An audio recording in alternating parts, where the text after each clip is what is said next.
What? Yo, it's your boy Isaac. I'm gonna be analyzing AOTM, otherwise known as Attack on the Mill. Alright, Brian, you start us off.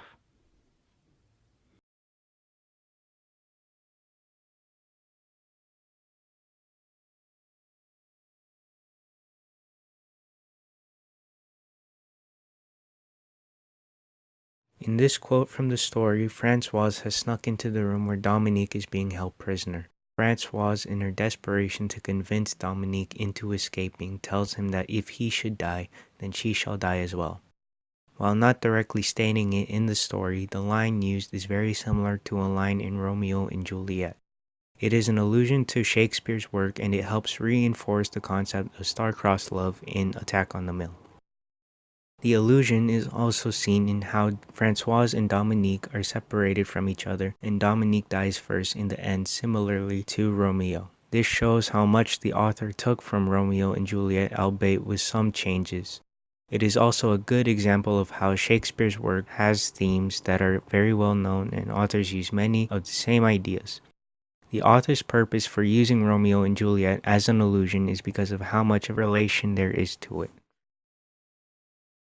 On page 73 it says, "Oh, I beg you, listen to me. If you die, I shall die. In an hour it will be daylight. I wish you to go at once." Yeah, I know that was bad accent, but whatever. This quote is very similar in speaking to the way of the great lovers Romeo and Juliet. In this quote, Francoise is talking to her love, Dominique, in Old English language, which is widely known that Shakespeare used to use this in most of his works. The situation that they're in is also really interesting because Francoise sneaks into Dominique's room, kind of like how Romeo sneaks into Juliet's room. In Attack on the Mill, Francoise and Dominique are held captive, so they're not supposed to meet each other, but they do. This is very, very similar to how Romeo and Juliet are not supposed to meet with each other, but they do. And they do it all for love. But the author brings up a very thought-provoking idea of the story's outcome. In the quote it says, "If you die, I shall die." In Romeo and Juliet, we all know that Romeo kills himself because he thinks Juliet is dead, but in reality, she was just putting on an act. When she finds out that he has died, she ends her life as well, and seeing that there's no other reason to live. This whole idea is extremely connected to the Attack on the Mill story.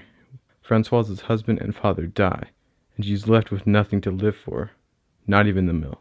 In the end, we are left not knowing her outcome in the story, but it makes us ponder the choices that she has. Keep living and start a whole new life alone, or end her life and be with her family in a better place. Based on her statement in the quote and her evident passion for Dominique, the author makes us see that maybe Francoise went to be with her soon-to-be husband and her father.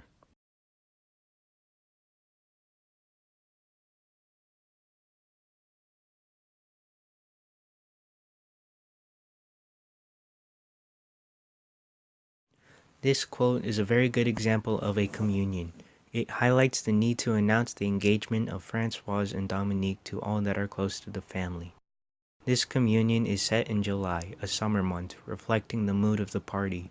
It is a celebratory party and shows how a community will come together to congratulate a newly engaged couple.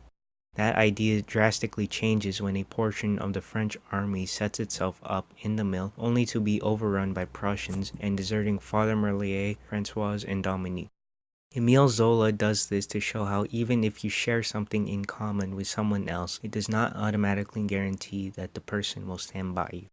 On page 716 it said, "It was already 2 o'clock. It was growing very hot. There was a dead silence. In the courtyard, under the sheds, the soldiers had fallen to eating their soup." This example of communion is juxtaposing two ideas that contrast kind of poorly on purpose. This scene takes place in summer, a time in which it is hotter than any other seasons of the year. At a time such as this, it would make more sense to consume something cold and sweet to feel comfortable. Instead, the author chose to have the soldiers consume something that is presumably warm and savory. The combination of eating something savory and hot on an already sweltering day is very out of place. This is not to make the soldiers comfy and happy with their tummies full. It is to make them on guard and ready for anything that comes their way. It is also stating that they were having this meal at around 2 o'clock. Usually this is the time when lunch is eaten. Lunch is also the usual time where families gather together and feast and have each other near for company. The fact that many soldiers are eating at the same time with the same meal tacitly tells the reader that this army is one huge family. They fight together and they are willing to lay down their lives for one another.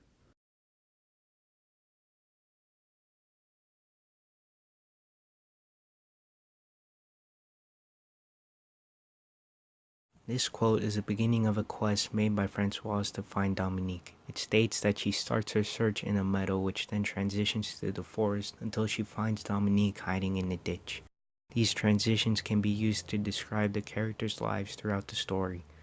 The meadow can describe the period before the war where everything was calm and tranquil until they reached the forest, or the period when the French and Prussians brought the war to the mill.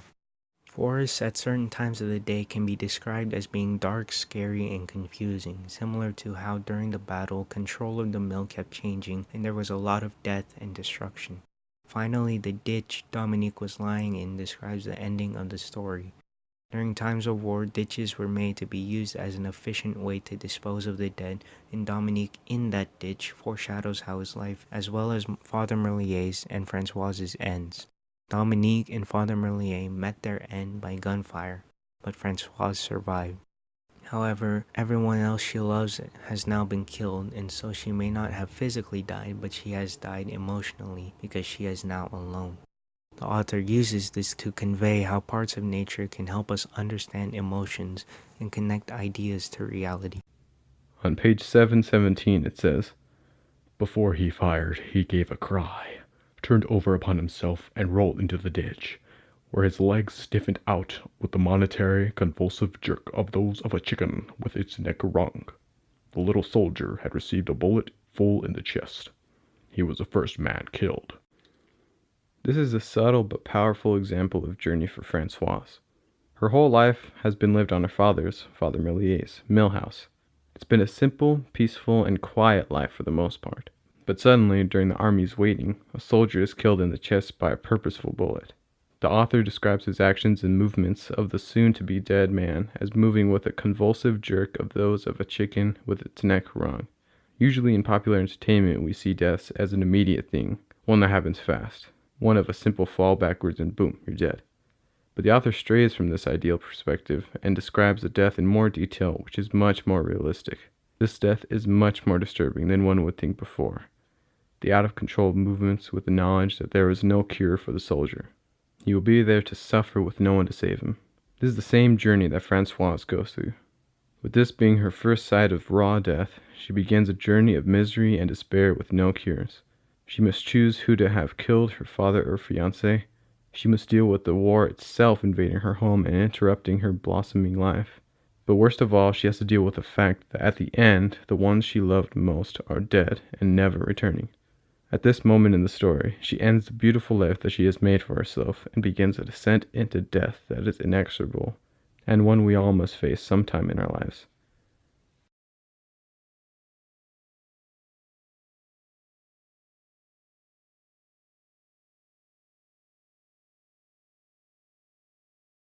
The main focus for this quote is centered around the mill and how it is probably the biggest symbol in the story. The mill is the home of both Father Merlier and Francoise. It is a representation of Merlier and his need to protect his daughter. But when the mill is destroyed, it shows how he's no longer able to protect Francoise. The mill's destruction and its connection to Father Merlier can also be interpreted as him letting go of Francoise and giving her to Dominique. The mill is the author's way of giving an inanimate object the qualities of a parent who loves their children and that eventually they have to let go of them. On page 713 it says, "The wheel seemed all the gayer for it, its outline grown strange, all beplumbed with weeds and moss." This example of symbolism is probably one of the most prominent ideas in the story. The author is describing how something so great, even at the peak of its stature, can come crumbling down in an instant, and there is no way to prevent it from happening. It is said that the mill wheel has never seemed merrier and happier in a long time, meaning that it is being greater than great in its monumental attributes for the town. Although, there are weeds and moss starting to grow and climb up the wheel. This detail is very important because the weeds and moss represent impending doom for all the town. If you think about it, weeds feed off other plants and kill them, usually with something to infect them so that the weeds can survive in abundance. This connects because the Prussian army brings its poison to infect the town with, and that's death. The army soon eradicates the town and the mill, and breaks the mill down so that there is nothing more to salvage. This is also the same with Françoise and seeing that she lost everything, her family and her previous life, and there is no longer anything to revive. The blossoming of Françoise and Dominique to then have it all be destroyed and have nothing left to save.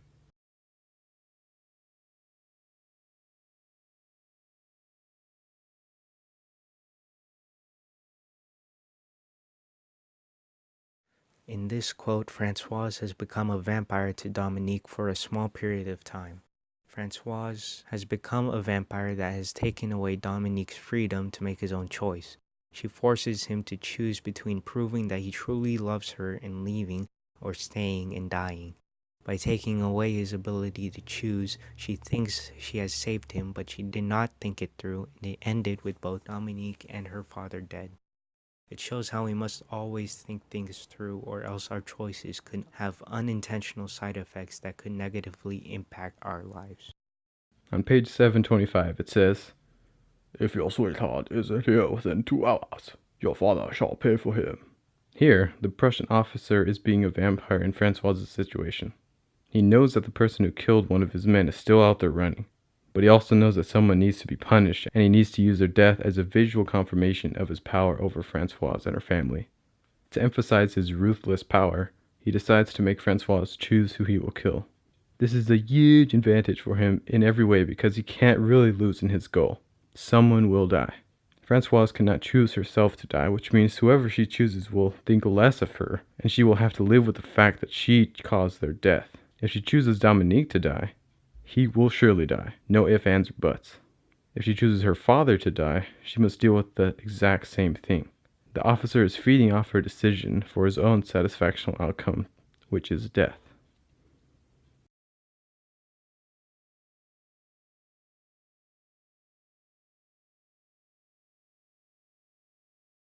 The violence in this quote is not taking place yet, but the implication is there.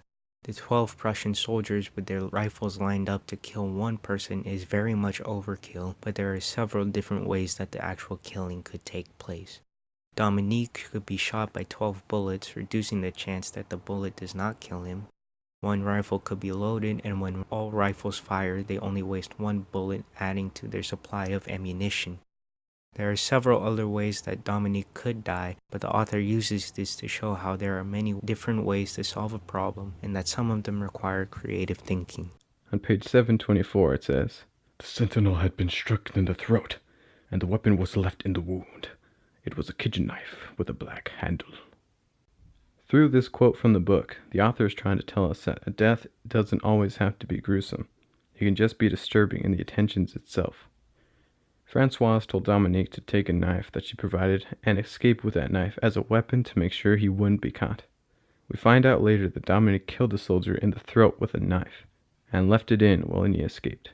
With Françoise giving the knife to Dominique, she basically killed the officer herself because of what she wanted for Dominique. We also find out that the soldier had a resemblance to Dominique, an idea of knowing that another Françoise was out there in the world, someone who would never hear from her Dominique ever again because of what she did. This knowledge can forever haunt a person, knowing that you were solely responsible for that human being's loss of life.